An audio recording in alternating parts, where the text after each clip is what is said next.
I bring now my first guest who recently talked with the president directly about the Mueller investigation, and it happened during a golf game, so that's the connection there. South Carolina Senator Lindsey Graham is with us now, member of the Senate Judiciary Committee. Great to see you tonight, Senator. Thank you. So the president brings this up on the golf course. How does that happen, and what did you tell him? He said the same thing to me that he says to everybody when he's out in public. He thinks this is a witch hunt. He didn't do anything wrong. I said, Mr. President, I've seen no evidence of collusion between you and the Russians. I don't think you collude with your own government. Why do we think you collude with the Russians?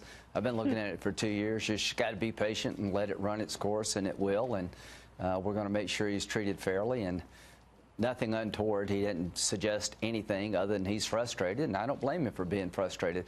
This thing's going on for a very long time. Yeah, and that frustration played out. I know I've heard you say that it was about 20 or so times that he asked you about this. I was joking. Okay. I was joking. All right. Well, what did you want him to kind of really hook into as we go forward? Because as I understand it, yes, you've got to be patient, but you said you don't want to hand losses to Republicans. How would that go?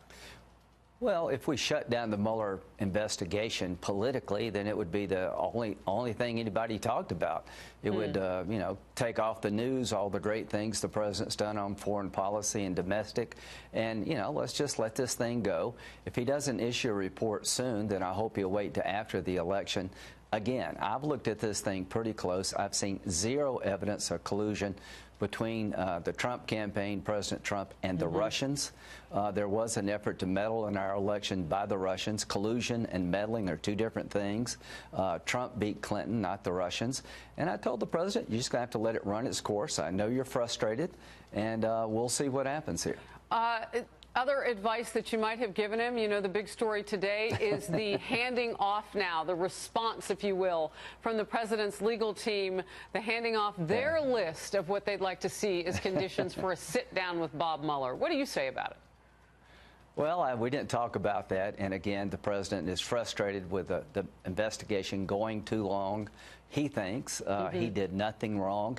And, he makes a good point. Look at what they did with the Clinton email investigation. The FBI agent in charge of the Clinton email investigation hated Trump, liked Clinton. Nothing's happened. The FISA warrant came from a document prepared by somebody on the Democratic Party's payroll, and he feels like there's a double standard here. One of the things that we didn't talk about, I didn't know about it until yesterday, apparently about 5 years ago, the FBI told Dianne Feinstein one of her employees may be an agent of the Chinese government.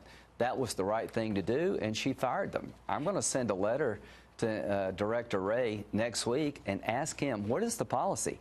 Why didn't you tell President Trump that you had concerns about Carter Page? Is there a double standard here? If this was a counterintelligence investigation, not a criminal investigation, the FBI should have told President Trump they had concerns about Papadopoulos and Page. Why didn't they do for Trump what they did for Feinstein? Yeah, I want to step back just a second to Dianne Feinstein. The senator was made aware. She then went on ahead and fired this spy. Right. And now you're sending a letter to Christopher Wray. Are you feeling like that needs more investigation right now? You better believe it. Okay, what do you want him to do exactly? And do we need to step back even further? Sure. Yeah, and take a look at anybody else? I'm saying, what the hell's going on at the FBI?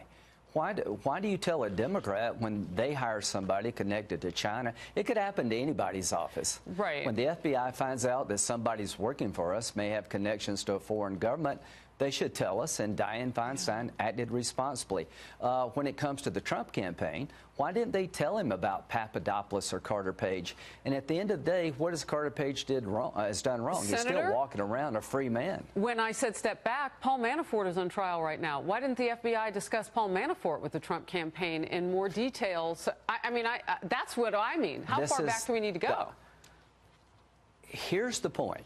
A counterintelligence investigation is designed to protect American institutions from infiltration.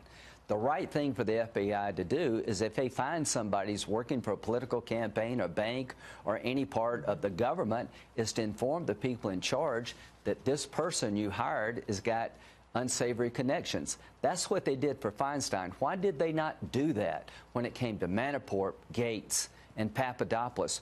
Why did they ignore that? If they did have a confidential informant, what did the informant learn about the Trump campaign in Russia? Apparently nothing. Breaking news with that letter that you're going to give to the FBI director, and I didn't mean to put more names on your list, but as we look at who might have told whom what, those certainly seem like a couple of names that need to be added, as you just said. I want to talk about Iran.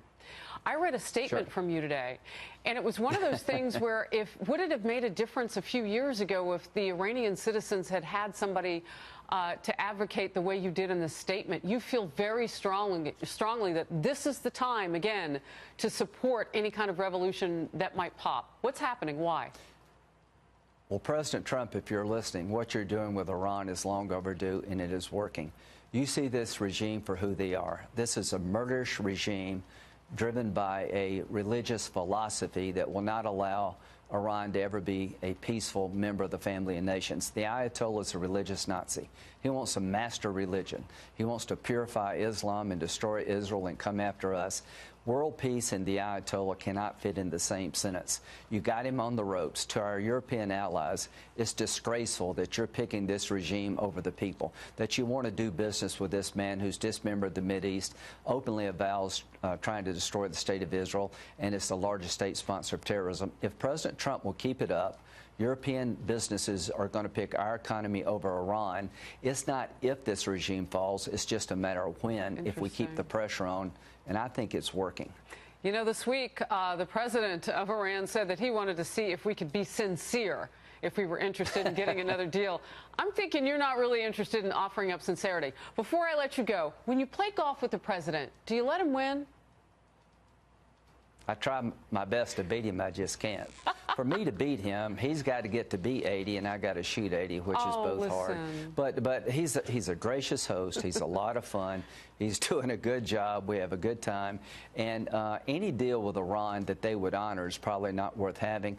I just want to thank President Trump for resetting our foreign policy, leading from the front, taking on dictators and thugs like the Ayatollah. We're going to bring about regime change without firing a shot. Senator Lindsey Graham, thank you very much. Great to have you from the great state of South Carolina tonight. Take care. All right. Thank you.